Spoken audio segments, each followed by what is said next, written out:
If the true Antichrist taught us one thing about this world, and the role that he plays for God in this world, is that, yeah, it may be fallen, but there is something salvageable about it.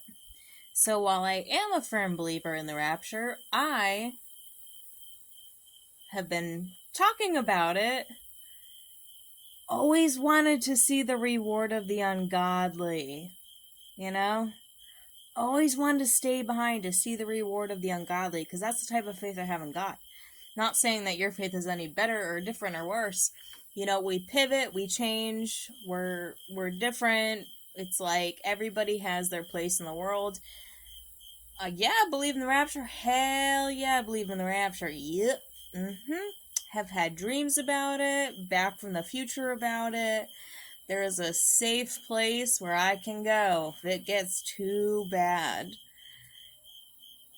But I do want to see the reward of the ungodly. It's not like a prideful ego thing. I've always felt like God was equipping me to stay back, to see the worst things. I mean, like, the things that I have seen in this modern day, I think most people, if it hit them in an instant or even in a day, like, they would crumble. They would crumble. Not saying I'm any better. That was my mission. Like, that was my purpose. There is something salvageable about this world. This is still God's creation. This is still, like, we're still here to operate in a heavenly manner using material means. And I felt like my entire life I've just been existing and not living, and then came to Christ in 2021, and I was sanctified by God, isolated, celibate, sanctified in the Spirit, and reborn again. And yeah, I've been getting blackout drunk on an empty stomach because I didn't know that my closest loved one was overdosing and fucking dying, dude. It's like there's a reason why we do the things that we do. Also, there's information in that. There is information in the behavior when you're sanctified. You can F around and find out because you're sanctified in the Spirit. I believe it's super satanic to just live in guilt and shame. It's like, no, live your freaking life.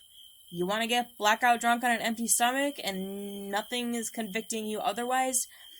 Be an honest mirror to the world. This isn't for everybody because I know that people do struggle with substance abuse. This is just what I'm saying. Like, we're not all the same. We don't all come from the same perspective. We have different avenues, different roles, different journeys. But there is something salvageable about this world. I don't believe in all this war nonsense. Like, you people spent all these years not believing in war, but all of a sudden you're believing, you spent all these years not believing in the news, but all of a sudden you believe the news because you think there's a war? Yeah, certainly there is a war. But dude, there was a war going on in like 2001, climaxed in 2013. Deep State had a big war. The climax was in 2013.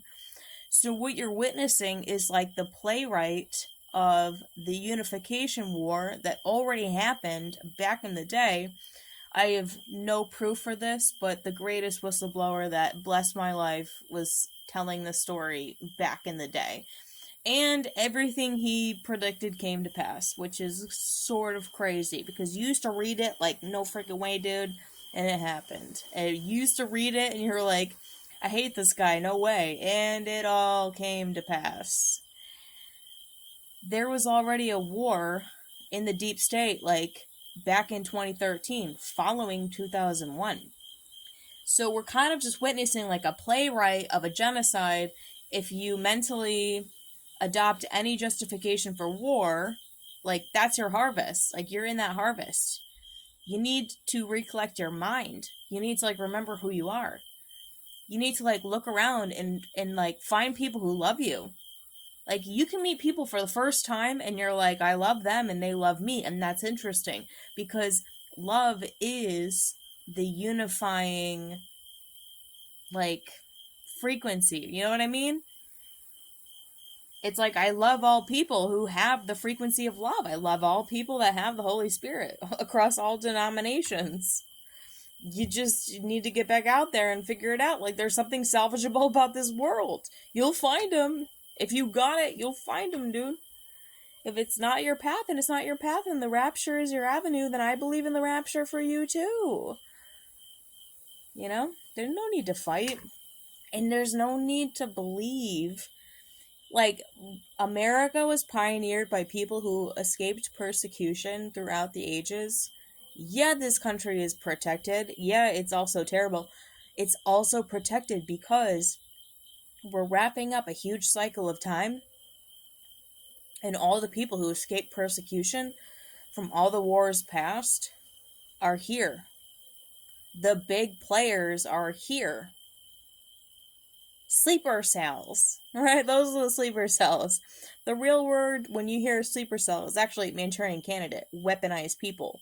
Sleeper cells are people who are activated for the Holy Spirit to do God's will. They're angelic hosts. It's a mockery. Manchurian candidate is the true term. The sleeper cells of wars past are in America. This is why this country is protected, is because it's not within our karma to endure the same type of war that we endured in the past. And for some people that means rapture, and for some people that means witnessing the reward of the ungodly. And all our journeys are different, all our avenues are different, our past lives are different, our souls are different, and the unification is the frequency of love and truth. Are you normal or are you not? You know? Are you normal or are you not? Did you lay down your freaking soul and pick up the soul of the news and the media? You need to remember who you are. Like, if you're so far gone, like, it's not too late. Like, you need to remember who you are as a person. Who am I? I'm a hairdresser. I bless people's lives. They bless my lives. I've got, like, hibiscus growing, and it's, like, the most beautiful plant I've ever seen. Just blossoming, and it's like, oh my goodness. Fruits. I've got tomatoes growing. I've got chickens. Like, one of them almost died, and now she's doing okay. I've got a cat, and my family is doing really good. I've got a Muslim that I love. I'm Christian, he's Muslim, but love the dude, can't deny it. We're gonna figure it out. It's challenging. We're gonna figure it out. You know, I got this 2-bedroom house. It's a lot for me to take care of, but you know what? It's so beautiful.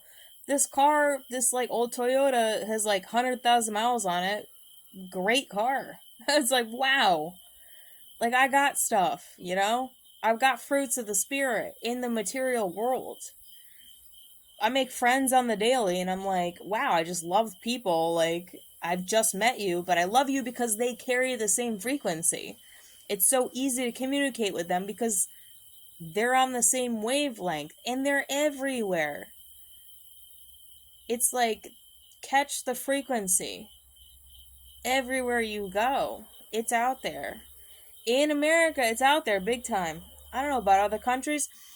You know, COVID was like an experiment to see how every country would react to a shutdown. I'm like, I think it'd be funny to be like, what was India doing?